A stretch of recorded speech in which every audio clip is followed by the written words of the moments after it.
Bom dia, irmãos. Bom dia. Bom dia, minha irmã Ana. Bom dia, professora Paula. Tudo bem com você? Dormiu bem essa noite? Sim, amém. E os nossos irmãos ali do outro lado, vamos cumprimentar eles? Bom dia para você que está aqui conosco mais uma vez. Como é bom dormir, mas melhor ainda acordar na presença de Deus, tendo a Bíblia nas mãos, tendo o espírito de profecia. Ana já pensou que ao conhecer Jesus a gente não precisa mais andar em trevas.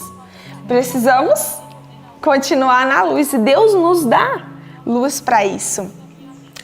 E eu quero te perguntar uma coisa. O que você mais gosta de fazer ou de contemplar ao morar no campo, ao morar aqui na escola? Eu gosto muito de olhar as flores do jardim. É? Sim. Coisa boa. E você? Você que mora no campo, pode ser que mora na cidade também, mas o que você mais gosta na natureza? Vou dizer uma coisa a vocês, o que eu mais gosto é de ver o nascer do sol. E também o pôr do sol.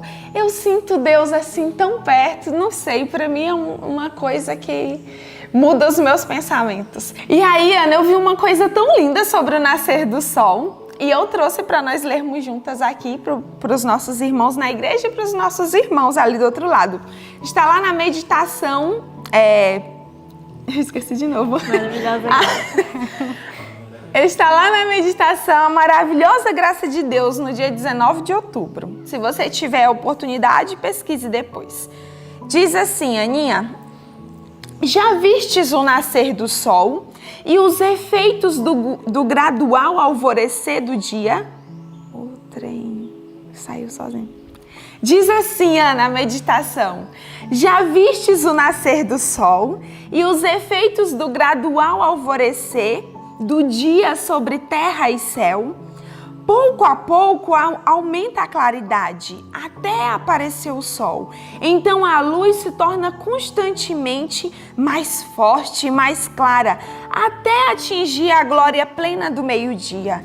É esta uma linda ilustração do que Deus deseja fazer por seus filhos no aperfeiçoamento da vida cristã.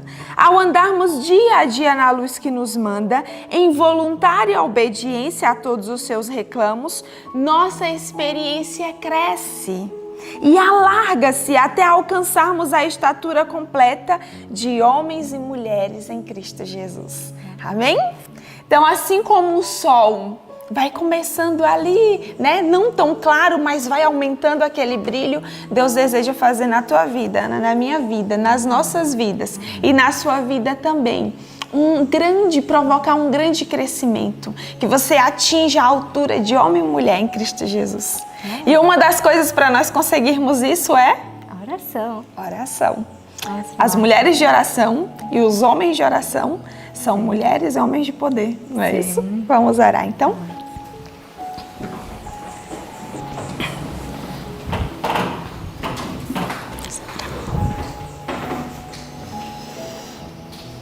Querido Pai Celestial, muito obrigado, Senhor, por mais um dia que o Senhor nos concede. Exaltado e glorificado seja o Teu nome, ó Salvador. Amém, Senhor. E autor da nossa redenção. Por favor, ó Pai, nós te pedimos agora, Senhor, que desça sobre nós o Teu Espírito Santo, nesse momento que iremos louvar o Teu nome e mais adiante estudar a Tua palavra, Senhor. Abençoa também nossos amigos de casa, Pai, que eles possam sentir o Teu amor, Senhor, por este vídeo. Por favor, ó Pai, nos perdoa os pecados e nos guarda, Senhor, neste dia. Em nome de Jesus nós te pedimos e desde já te agradecemos. Amém. Amém. Muito bem, e agora neste momento nós iremos louvar o nosso Deus com o hino 184. Quero ter Jesus comigo.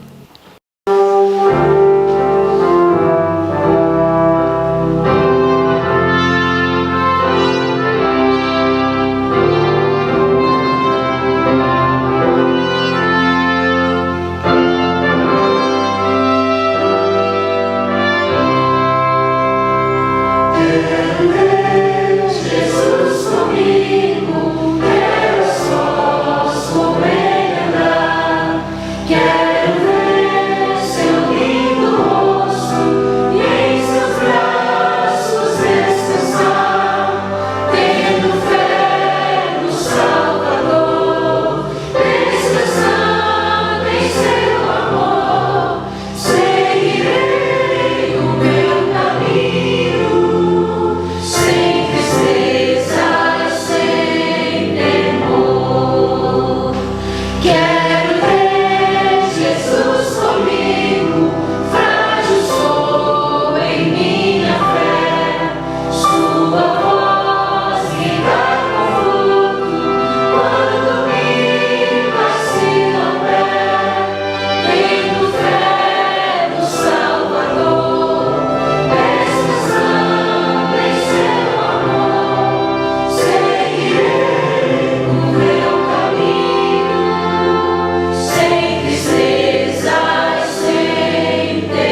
Amém.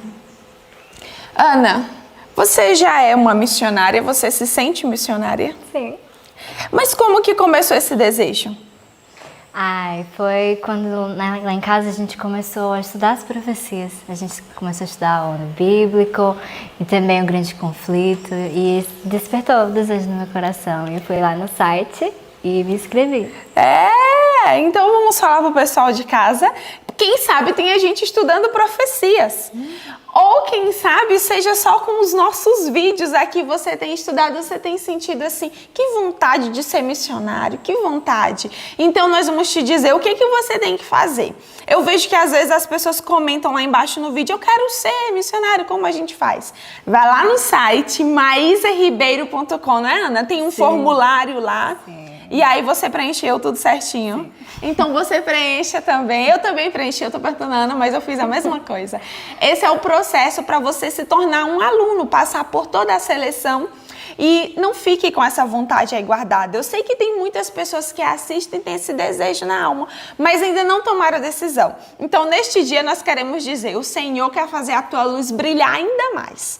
E é na missão que a gente vive grandes experiências com Jesus. E uma delas é ter a palavra no coração. Você já tinha decorado tanto texto bíblico? Não. Em casa? Não? Não fica com vergonha, eu também não. Você antes do ano bíblico já tinha decorado tantos textos? E se não, essa é a oportunidade. Na missão, a gente decora mais textos, mas também a gente vive muitas experiências com Jesus, Ana. Então, que você abra o seu coração para viver isso também. Vamos então para o nosso verso da semana, que é bem pequenininho, um versinho mesmo. Onde está? Atos 2, 4. Então vamos no 3. 1, 2, 3. Atos 2, 4. E todos foram cheios do Espírito Santo e começaram a falar noutras línguas, conforme o Espírito lhes concedia que falassem. Atos 2, 4. Atos 2, 4. E todos foram cheios do Espírito Santo e começaram a falar noutras línguas, conforme o Espírito lhes concedia que falassem. Atos 2, 4. Atos 2, 4. E todos foram cheios do Espírito Santo e começaram a falar noutras línguas, conforme o Espírito lhes concedia que falasse. Atos 2, 4. Amém.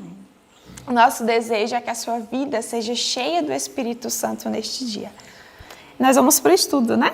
Sim. Deus te abençoe. Um bom estudo. Bom dia, bom dia, bom dia. Eu sei que você recebe muitos bom dias e lá vai mais um bom dia para você. E por que vai ser tão bom? Vai ser bom porque nós temos a palavra de Deus. Então vai ser maravilhoso, vai ser mais do que bom, vai ser espetacular, não é isso? E nós estamos cada dia mais avançando, aprendendo, né? Conhecendo mais da pessoa de Deus e conhecendo mais também das nossas fraquezas e limitações e o quanto precisamos do Senhor. E a história de hoje vai nos mostrar que isso que eu estou falando é verdade. Onde mora o perigo de uma vida? O perigo está no sucesso, né? Às vezes no sucesso a gente acaba esquecendo quem foi que nos levou para lá.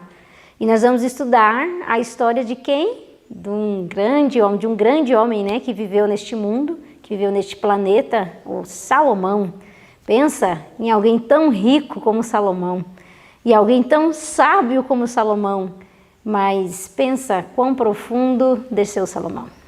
E nós vamos estudar exatamente sobre o arrependimento dele. Louvado seja Deus que ele voltou, não é isso? Nós vamos estudar sobre o arrependimento de Salomão. E o nosso estudo está lá em 2 Crônicas, do capítulo 6 ao capítulo 9. Espero que você tenha lido aí em casa. Se você não leu, essa é a tua chance. Mas o legal mesmo é a gente ler antes, né, para podermos comentarmos juntos. E também lemos o capítulo 5 do Profetas e Reis. Que maravilha! Mais um livro, né? Mais um livro aí para nossa coleção de livros lidos durante o ano, né? E nós vamos então começar aqui falando do capítulo 6. Eu vou fazer um resumo aqui dos capítulos da Bíblia e nós vamos partir para o assunto de hoje, né? Que é sobre o arrependimento de Salomão. Aqui no capítulo 6, 7, 8 e 9, vem falando de alguns anos, né? Um pouco antes desse arrependimento de Salomão, de até ele ter caído em pecado. Aqui no capítulo 6 vem falando do momento em que ele constrói aquele templo magnificente para a glória de Deus, né? E ele está ali agora consagrando aquele templo ao Senhor e orando diante do povo, pedindo a bênção do Senhor por aquela obra que havia sido feita pelas mãos do povo. E é interessante a oração de Salomão que está aqui no capítulo 6, né? De 2 Crônicas, onde ele faz a oração, né? De pedido a Deus: Senhor, se nós nos desviarmos, se nós nos afastarmos, se nós errarmos o caminho e nós nos humilharmos e confessarmos o nosso pecado, Tu que estás no céu, tenha misericórdia. Ouça as nossas súplicas e perdoa o nosso pecado. Interessante, não? Olha pelo que Salomão estava orando. Ele estava orando caso alguém se desviasse. E ele foi um dos que se desviou. E o pedido dele era esse: Senhor, e se essa pessoa se converter, tenha misericórdia. Tenha misericórdia, Senhor. E aí nós vemos que aqui no capítulo 7 é algo extraordinário. Como mexeu o meu coração ao pensar sobre isso. Salomão faz essa oração diante do povo e Deus responde essa oração de maneira imediata, mandando fogo do céu e consumindo o sacrifício que havia ali. Olha só, o capítulo 7, o versinho é o versinho 1, ó. E acabando Salomão de orar, desceu o fogo do céu e consumiu os holocaustos e os sacrifícios, e a glória do Senhor encheu a casa. Você já parou para pensar, você fazer uma oração e ter uma resposta tão imediata? Na mesma hora, pum, o fogo do céu desceu como a aprovação de Deus. Que glorioso, que homens eram esses? Eu fico pensando que tipo de gente era o nosso povo no passado. Um povo que viveu uma experiência extraordinária do lado de Deus. Pensa que honra, que privilégio. Era grande demais. E imagina que agora Deus se apresenta para Salomão, Deus aparece para Salomão. No capítulo 7 vai falar exatamente isso. Deus aparecendo para Salomão dizendo assim: olha, eu ouvi a tua oração. Que grande. Você já parou para pensar nisso, você que está em casa? Eu sei que você tem orado. Eu sei que você tem buscado ao Senhor. E eu quero te dizer, Deus está ouvindo a tua oração. Deus ouve as tuas súplicas. E ele diz aqui no capítulo 7, o versinho 12... Olha só a informação que nós temos aqui, ó, que lindo. Eu quero que você encha seu coração como o meu coração também ficou cheio. E o Senhor apareceu de noite a Salomão e disse-lhe: ouvi a tua oração e escolhi para mim este lugar para a casa de sacrifício. Agora, olha só a dica de Deus. Deus dá uma dica agora para Salomão, ó. Se eu fechar os céus e não houver chuva, ou se ordenar aos gafanhotos que consumam a terra, ou se enviar a peste entre o meu povo... Agora vem a dica. E se o meu povo, que se chama pelo meu nome, se humilhar e orar e buscar a minha face e se converter dos seus maus caminhos, então eu ouvirei dos céus e perdoarei os seus pecados e sararei a sua terra. Olha que interessante a informação que nós temos aqui. Quando nós passarmos por dificuldades e crises, Deus está dizendo, tem um jeito de resolver isso. Qual é o jeito? Você tem que se humilhar, orar e buscar a minha face. O que é isso? E se converter dos seus maus caminhos. Às vezes a gente pensa assim, mas eu já tenho orado, Joana, eu tenho orado já há 30 anos por essa situação e nada se resolve. Há 50 anos, já jejuei, não tem jeito. Você sabe o que é se humilhar diante da face de Deus? Se humilhar é mais do que uma oração. É mais do que jejuns de vez em quando. Se humilhar é você entrar na presença do Senhor e fazer um esforço sobrenatural, sobre-humano e dizer, Senhor, eu preciso e se eu não tiver isso eu morrerei. Se eu não tiver o teu espírito, se eu não tiver a tua orientação, se eu não tiver a clara visão do que eu tenho que fazer, eu morrerei. E essa necessidade de você dizer assim, eu só saio daqui se o Senhor me disser, para onde vou, Senhor? O que eu faço? Qual é a solução? E Deus quer que nós tomemos essas atitudes, não? um esforço sobre-humano para buscar a resposta do Senhor. E Deus disse: eu ouvirei dos céus e atenderei a sua prece. Lá estava Deus, então, se mostrando para Salomão e dizendo para ele o jeito certo de vencer. Mas ele também deu uma orientação. Ele disse: olha, eu escolhi essa casa para colocar o meu nome, mas eu quero que vocês guardem os mandamentos, que vocês não se desviem do caminho, porque senão eu não terei como abençoar e proteger a vida de vocês. Só que essa não foi a única vez que Deus falou isso para Salomão.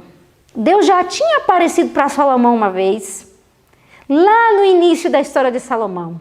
Meu filho, o que você quer? E o que Salomão pediu? Você já sabe, você estudou já com a gente. Pediu sabedoria. E Deus disse: se você não se afastar dos meus caminhos, eu vou te dar muito mais que isso, meu filho, eu vou te dar tudo. Consegue imaginar isso? Então já por 2 vezes Deus já tinha aparecido para Salomão, trazendo advertências para que ele não desobedecesse, para que ele não saísse do caminho do Senhor, que ele andasse em retidão diante do Senhor, para que Deus pudesse abençoar a casa dele. Imagina isso. Só que, veja que interessante, quando nós vamos para o Profetas e Reis, a gente percebe que não foi esse o caminho que Salomão seguiu. Que triste, né? Um homem tão sábio, um homem tão rico, um homem tão temente a Deus. Não foi esse o caminho que ele seguiu? Não. Aqui diz que Salomão não guardou o que o Senhor lhe ordenara, desviara o seu coração do Senhor. Que triste. E tão completa foi a sua apostasia, seu coração tão endurecido na transgressão, que seu caso parecia quase sem esperança. Como é que alguém que está lá em cima desce tão profundo? Como é que isso acontece? Nós já temos estudado desde o Patriarcas e Profetas que Satanás não tem pressa para fazer a obra dele. Ele começa do pouquinho, ele não se importa. Como é que Salomão começou a cair? Aceitando casamentos com mulheres que não eram da sua fé. Achando o quê? Não, eu vou converter elas, elas vão se voltar ao meu Deus e vai ficar tudo certo. Doce ilusão. E Salomão foi caindo do nível que Deus tinha colocado a vida dele, e ele começou a se corromper de tal maneira que parecia que o seu caso era quase sem esperança. Agora, o extraordinário. Deus tinha dotado Salomão de grande capacidade para segurar tudo que Deus tinha colocado na mão dele. Deus não deu riqueza, fama, deu essas coisas para Salomão como um erro. Não foi um erro. Deus deu porque Salomão tinha capacidade de segurar isso com fidelidade. Você já viu aquelas pessoas que dizem assim: ah, não, irmão, eu não posso, não consigo, não, eu não sei falar, não, eu não sei orar, não, eu não sei fazer nada, né? Tem gente que pensa que não sabe fazer nada. Não existe isso no dicionário de Deus, porque quando Deus ordena, ele tem uma promessa de capacitação. Deus, ele só pede algo de você quando ele te capacita para fazer aquilo. Ele não vai exigir algo de você que ele não vai te dar capacidade de fazer. O problema está que muitas vezes a gente não crê que o Senhor Deus nos capacitará. Não é isso? A gente fica olhando só para as nossas limitações e fraquezas. Aí ele tem que falar, como falou para Moisés: quem foi que fez a boca? Tem que colocar a gente no nosso lugar. Mas pensa, Deus tinha dado grande capacidade para Salomão, para que Salomão pudesse segurar tudo que Deus tinha colocado na mão dele com fidelidade e honrar o Deus do céu. Só que Salomão deixou isso escorregar das mãos dele. E pelo quê? Pelo vazio das coisas terrestres. Isso mesmo. As coisas que aqui estão vazias, sem sentido nenhum. E você pega o livro de Provérbios, pega o livro de Eclesiastes, o que você encontra lá? Vaidade das vaidades, tudo é vaidade. Depois que Salomão experimentou o caminho terrestre, os prazeres desta terra, ele percebeu que nada fazia sentido. Falou: mas não privei meus olhos de nada. Tudo eu vi, tudo gozei. Corri atrás de trabalho, corri atrás de servos, de cavalos, pensa em tudo que eu experimentei e percebi que não passava de vaidade. Consegue? Consegue entender? Você está tentando preencher o vazio da sua alma com as coisas dessa terra? Você vai fracassar. Não existe como sermos preenchidos com o vazio dessa terra. as cisternas rotas, não? E Salomão por muito tempo viveu assim. Só que o que é mais lindo, o Senhor Deus não desamparou Salomão. Não é lindo? Aí você pode pensar em casa. Às vezes a gente romantiza algumas coisas, não? A gente fala em missão, por exemplo, e a gente romantiza, né? Ai, vamos ajudar, as pessoas, vai ser lindo, pessoas vão sair da miséria. E é verdade mesmo. Só que às vezes a gente romantiza e acaba esquecendo que tudo isso é um processo e dentro desse processo às vezes tem sofrimentos. E aí o texto diz que Deus não desamparou Salomão. E a gente pensa assim, ai, Deus cuidou de Salomão, Deus deu mais uma chance para ele, que lindo. Verdade, Deus fez isso mesmo. Mas como foi que Deus não desamparou Salomão? Olha que interessante. Aqui diz que Deus enviou a Salomão mensagens de reprovação e severos juízos. Um jeito diferente, não? A gente pensa, né? Deus passando a mão na cabeça dizendo, meu filho, volta para casa. Eu amo tanto você. A gente pensa assim, não é? Mas a realidade é que Deus segura com firmeza uma situação que ele sabe que é o certo. Meu filho, você tem que voltar. Eu amo você. Então eu vou enviar algumas aflições para você sentir a necessidade de mim. E aí Deus começou a levantar povos adversários para lutar contra Salomão. E ele entender que ele não era tão forte assim como ele achava. E não só isso. Deus, por intermédio de um profeta, olha só, para mim isso é muito dolorido. Imagina que Deus aparecia para Salomão. Falava com Salomão através de sonhos, se comunicava diretamente com Salomão. Foi assim que a gente começou o estudo de hoje. Agora Deus fala, vai lá um profeta e fala com ele. Eu não vou falar.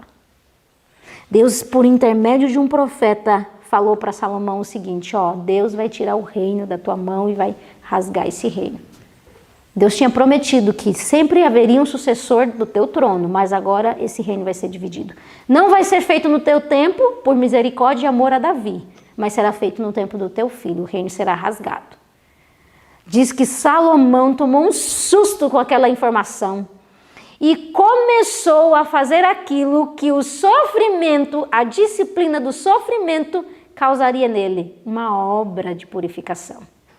Aqui diz que para ele, afinal, a disciplina do sofrimento tinha realizado sua obra. Você não quer sofrer, né? Mas sabe uma coisa que a gente precisa entender? Deus tem uma disciplina para nós. E às vezes a disciplina do Senhor é na escola da aflição. Se você aceitar isso com mansidão e humildade, a obra realizará com sucesso em você uma purificação. Pensa. E Salomão rapidinho começou a colocar a barba dele de molho, começou a dizer, que foi que eu fiz? Eu estraguei tudo. Olha o tanto de templo que eu fiz para deuses que nem existem. Olha quantas mulheres eu consegui para meu prazer. Olha quantas riquezas me desviei do Senhor. Pensa. E lá estava então Salomão agradecido. Esse realmente era sábio. É muito triste quando alguém precisa ser corrigido e essa pessoa fica com raiva, né? Mostra que a pessoa é carente de inteligência duas vezes, né? Primeiro porque errou o caminho, segundo porque não quer voltar para o caminho certo. Salomão aqui diz no parágrafo que começa assim, ó, agradecido Salomão, reconheceu o poder e a amorável bondade daquele que é mais alto é do que os altos. Em penitência, ele começou a retroceder seus passos, de onde tinha caído tanto, para o exaltado plano de pureza e santidade. Ele jamais poderia esperar escapar dos ruinosos resultados do pecado. Jamais poderia libertar sua mente de toda lembrança da conduta indulgente para consigo mesmo que havia seguido, mas empenhar-se-ia com fervor em dissuadir outros de irem atrás dos desvarios. Confessaria humildemente o erro de seu procedimento e ergueria a voz em advertência para que outros não se perdessem irremissivelmente em virtude das influências para o mal que ele tinha posto em operação. Aqui está a atitude de alguém que verdadeiramente se arrependeu. Às vezes a gente erra e tem aquele senso de autoproteção, porque a gente não quer passar vergonha, a gente não quer que ninguém descubra, a gente fica nesse senso assim, não é? Só que Salomão havia cometido um pecado bem público E agora a preocupação dele não era mais com a imagem dele, não. Ele estava preocupado com o quê? Eu errei o caminho e fiz muitos se desviarem. Agora eu preciso tornar conhecido para as pessoas que esse caminho não dá certo. Preciso fazer da minha vida um exemplo para que outras pessoas não sigam isso. E foi exatamente isso que começou a acontecer. Ele começou a apresentar para as pessoas, começou a escrever. Foi quando ele escreveu a maior parte dos escritos dele, Provérbios e Eclesiastes. Ele começou a escrever e ensinar as pessoas, olha, isso aqui não é o caminho certo, eu fiz isso, não deu certo, não siga esse caminho. Só que uma coisa ele não podia retirar, a lembrança do pecado. Por que Deus não quer que a gente se envolva com uma coisa ruim? Porque para sempre aquilo fica na nossa cabeça. A gente não esquece mais. Fica lá martelando na nossa cabeça, de vez em quando vem tchum e a gente lembra e a gente não queria lembrar e fica lá. É um passado, o fantasma do passado fica perseguindo a gente e Deus não queria isso. Então Salomão começou agora a querer correr atrás do prejuízo que ele tinha causado para o povo de Israel. E começou a ensinar e a exortar e dizer não siga esse caminho. E olha só, que interessante é nós pensarmos que Salomão, ele dedicou bastante, a maior parte dos escritos dele para os jovens. Por que será que ele se preocupou em escrever para os jovens? É porque só os jovens caem? Acho que não, né? Se fosse assim, né, a gente chegava numa idade e falava assim, pronto, não vou cair mais de jeito nenhum. Não é bem assim. Mas ele tinha uma preocupação principalmente com a juventude. Por quê? Porque a juventude apresenta aquela coisa assim meio incerta, meio duvidosa, ainda não sabe o que é da vida, ainda não sabe o que é direito, o que é certo, o que é errado, ainda não, né, tem toda aquela instabilidade e precisa de muito mais orientação. Então ele escreveu fortemente para os jovens, lembra-te do teu Criador no dia das tuas mocidades. Olha, se tu queres gozar dos prazeres desta vida, pode gozar, mas tenha certeza, Deus trará a juízo tudo o que você fizer. Então ele escreveu com muita firmeza, com muito amor a respeito disso, né? E aqui nos diz que Salomão, veja só que interessante, quero que você pegue aí o parágrafo que começa, de tais exemplos devemos aprender que em vigiar e orar encontra-se a única salvaguarda. Qual é a única maneira de ficarmos protegidos? Vigiar e orar. Tanto para os jovens como para os idosos. Olha isso.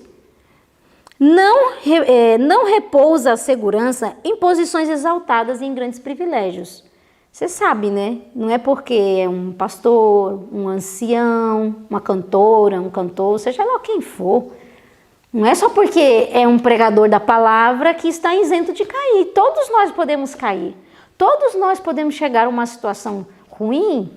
Em um vídeo passado eu falei, quando nós estávamos falando de Davi, falei, todos nós temos um forte potencial para sermos adúlteros, para sermos assassinos, para sermos mentirosos. Mas o que nos impede de fazer isso? É só a graça de Deus. Então, posição não quer dizer que a pessoa é infalível. Durante muitos anos pode uma pessoa ter desfrutado genuína experiência, mas ainda está exposta aos ataques de Satanás. Olha aí, lembra de Moisés? Quantos anos andou com Deus? Olha a intimidade que Moisés tinha com Deus, falava com Deus face a face e de repente, pumba, caiu num pecado. Deixou de entrar na Canaã terrestre. Consegue imaginar isso? Então, experiência religiosa também não é segurança para ninguém. Na batalha contra o pecado, de dentro e as tentações de fora, até mesmo o sábio e poderoso Salomão foi subjugado. Sua queda nos ensina que, seja quais forem as qualidades intelectuais de um homem, ou quão fielmente pode haver ele servido a Deus no passado, não pode nunca, em segurança, confiar na sua própria sabedoria e integridade. Aquele que confia em si mesmo, aquele que deixa de confiar no Senhor e depender dele, certamente cairá, foi o que a gente estudou. Não há dúvida nenhuma sobre isso. E aqui o texto também nos diz que somente pela a integridade individual, somente em obediência aos mandamentos de Deus é que a gente pode vencer. Não existe outro jeito de vencer, não existe outro caminho. Esse é o caminho que Deus tem para mim e para você, para qualquer um ser humano. Todos aqueles que quiserem chegar ao céu terão que cruzar o mesmo caminho, o caminho da obediência. E olha só, o parágrafo que começa, todos os que penetrarem na cidade de Deus, é exatamente isso que eu estou falando para vocês. Todos os que penetrarem na cidade de Deus, hão de fazê-lo pela porta estreita. Às vezes a gente tem a ilusão de pensar assim, comigo vai ser diferente. Eu vou conseguir empurrar a situação com a barriga, eu vou conseguir acordar tarde mesmo, não vou me envolver tanto na missão e vou ser salvo do mesmo jeito.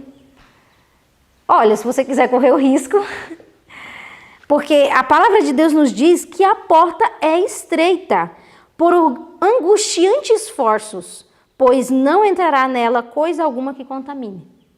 A porta é estreita e será por angustiantes esforços que nós entraremos por essa porta e chegaremos à cidade de Deus.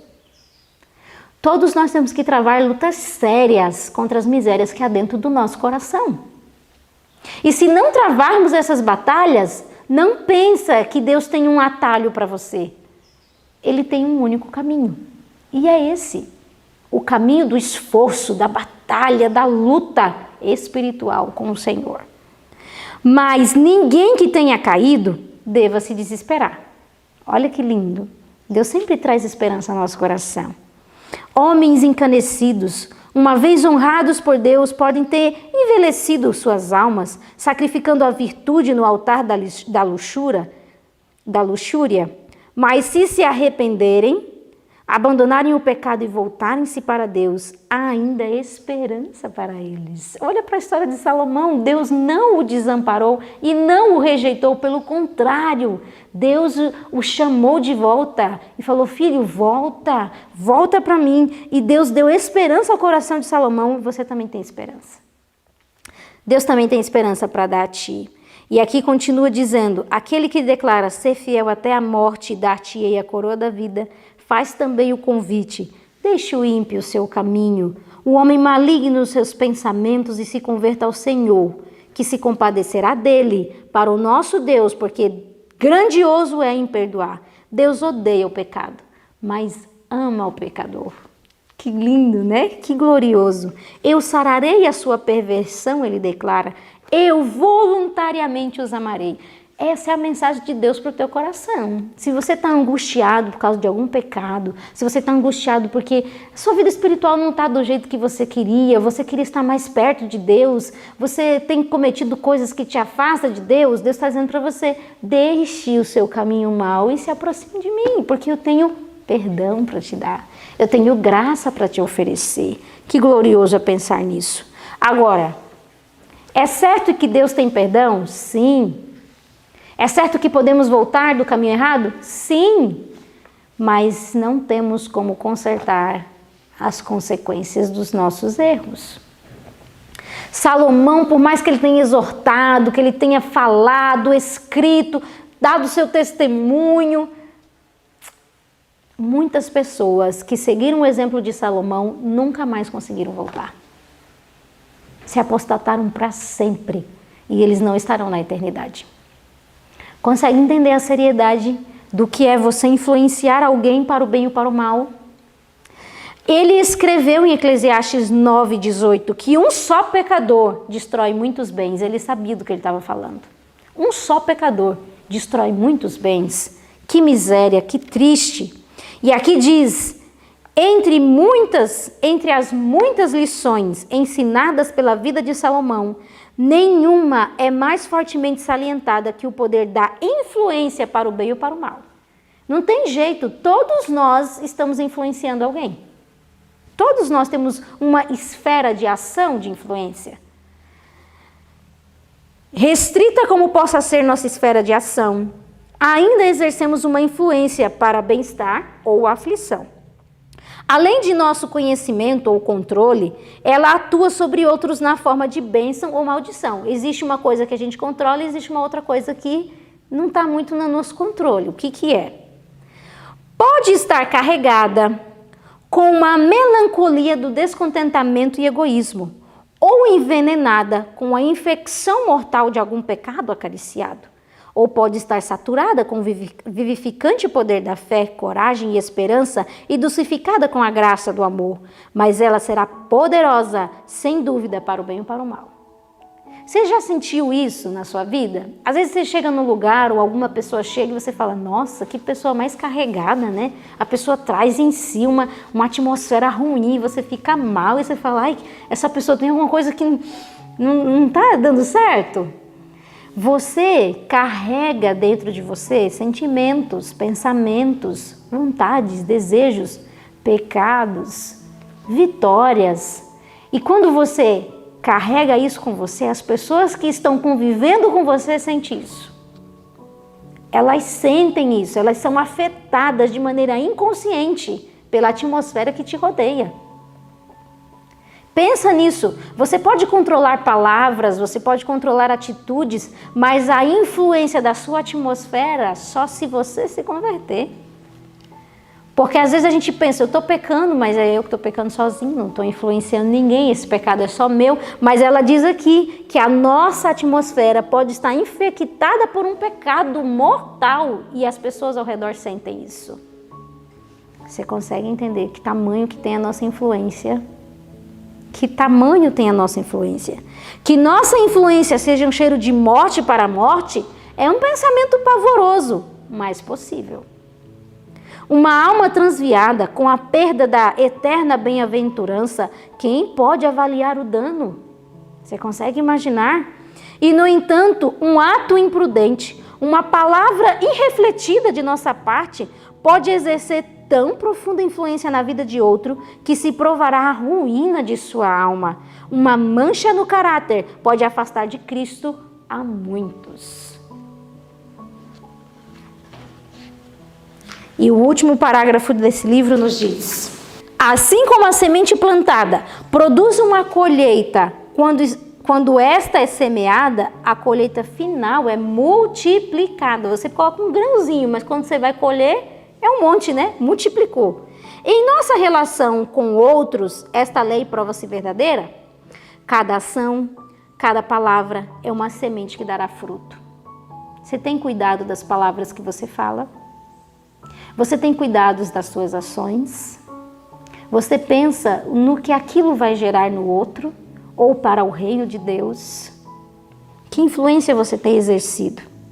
Cada ato de meditada bondade, de obediência, de abnegação, reproduzirá isso mesmo em outros e por meio destes em outros ainda. Assim, cada ato de inveja, de malícia, de dissensão é uma semente que produzirá uma raiz de amargura. Num coração, no outro, quando você vê, está todo mundo infectado. Pela qual muitos serão afetados. E quão maior número esses muitos envenenarão. Assim, a semeadura do bem e do mal perdura pelo tempo e pela eternidade. Algumas pessoas que foram influenciadas por Salomão nunca mais retornaram do caminho mau. Por mais que ele escrevesse, por mais que ele falasse. A gente não pode arriscar. Que sério é influenciar alguém. Que sério é abrirmos a boca. Quando eu li esse estudo, eu falei, meu Deus, como é solene viver. Às vezes a gente leva a nossa vida de maneira irrefletida, sem pensar, fazendo o que a gente gosta, o que a gente quer, e esquecemos que prestaremos conta no juízo do Senhor. Que influência você exerceu ao redor das pessoas que estão contigo? Uma influência para o bem, as pessoas se aproximaram de Deus, ou uma influência para o mal? Deus cobrará isso de nós. Que o Senhor Deus nos ajude a tomarmos o exemplo de Salomão e pensarmos muito bem antes de falar, agir, pecar, que tenhamos em conta que o reino de Deus tem que avançar pela minha vida e pela tua vida. E isso só será possível se nós estivermos ligados, apegados a Deus. Não existe um jeito de vencer sem ser pelo caminho estreito. Que caminho estreito é esse? O caminho do esforço de permanecer com Deus. Nós vimos na Bíblia qual é o caminho. Deus disse: se humilhar, se orar, se me buscar a face, se converter. Não é orações ocasionais, não é ler a Bíblia de vez em quando, é você fazer da sua vida um sacrifício a Deus e dizer: Senhor, toma a minha vida, senão eu morrerei. Que o Senhor Deus te faça forte e valente para lutar contra o pecado e colocar a tua vida nas mãos do Senhor. Tá certo? Vamos orar então agora? Vamos pedir ao Senhor a bênção dele?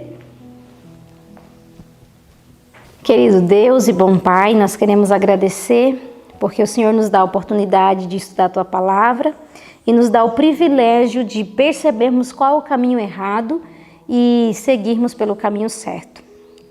Mas nós sabemos, ó Pai, que mesmo conhecendo essas verdades, nós não temos em nós capacidade para seguir o caminho certo. Nós precisamos da Tua ajuda, precisamos do Teu Espírito Santo, precisamos do poder do alto, Senhor, para sermos convertidos a Ti.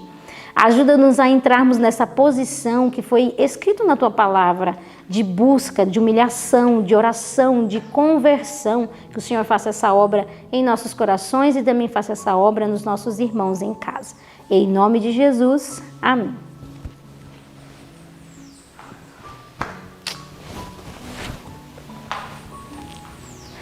Foi muito agradável estar com você, foi muito agradável estudar a palavra com você. Que o Senhor Deus te abençoe e eu espero você aqui amanhã.